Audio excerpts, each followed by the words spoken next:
عقد البيع ضاع مني، اعمل ايه علشان اعرف اسجل في الشهر العقاري؟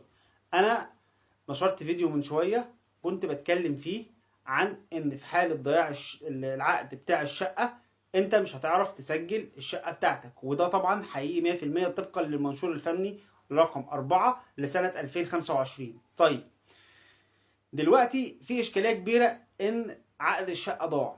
المفروض ان احنا تعمل ايه، او المفروض ان احنا نعمل ايه؟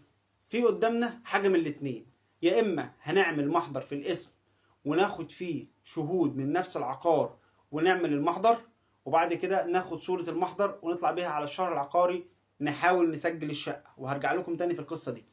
او انك انت تجيب ورثة الشخص المالك اللي هو متوفي، مثلا لو هو متوفي او هو مش موجود، خدت بال حضرتك معاه مسافر بره مصر، اي حاجة ايا كان الظرف اللي هو مش موجود عشانه، هتجيب ورثة المتوفي مثلا ويكتبوا لك يمضوا لك على عقد البيع، ويبقى اقرار منهم بصحة البيع بتاع الشقة اللي حضرتك ساكن فيها. طيب ايه الحتة بقى اللي كنت بقول لك ان هرجع لك فيها؟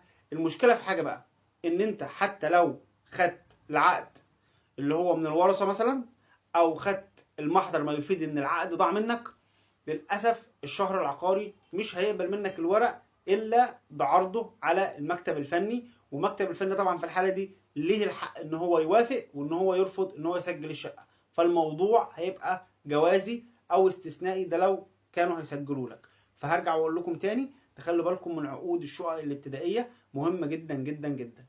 فولو ولايك واستنوني في معلومة قانونية جديدة.